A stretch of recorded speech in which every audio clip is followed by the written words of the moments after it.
ఈ fluffy omelette ఎప్పుడైనా try చేశారా? ఈవినింగ్ టైంలో మీ ఇంట్లో వాళ్ళకి చేసి పెట్టండి. 100కి 100 మార్కులు కొట్టేస్తారు. అంత బాగుంటుంది. సూపర్ ఫ్లఫీ ఆమ్లెట్ ఎలా చేయాలో చూద్దామా?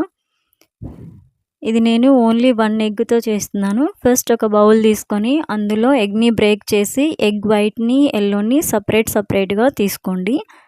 ఇప్పుడు ఈ ఎగ్ వైట్‌లో ఒక చిటికెడు సాల్ట్ కూడా వేసి స్పూన్‌తో గానీ, బీటర్‌తో గానీ మంచిగా ఒక 6-7 మినిట్స్ బీట్ చేసుకోండి. నేనైతే హ్యాండ్ బీటర్‌తో బీట్ చేస్తున్నా, ఫాస్ట్‌గా అయిపోతుంది. ఇదంతా మంచిగా ఇలా బీట్ చేసుకున్న తర్వాత ఎగ్ యెల్లో కూడా వేసి 2 నీట్‌గా మిక్స్ చేసుకోండి. తర్వాత దోస ప్యాన్ పెట్టి ఆయిల్ వేసి ఈ ఎగ్ ఆమ్లెట్‌ని వేసి లో ఫ్లేమ్‌లో ఒక 2-3 మినిట్స్ స్లో ఫ్లేమ్‌లో కుక్ చేసుకోండి. స్లోగా ఆమ్లెట్‌ని టర్న్ చేసుకొని ఇంకో సైడ్ కూడా కుక్ చేసుకోండి. అంతే, స్పాంజీ లాంటి ఫ్లఫీ ఆమ్లెట్ రెడీ.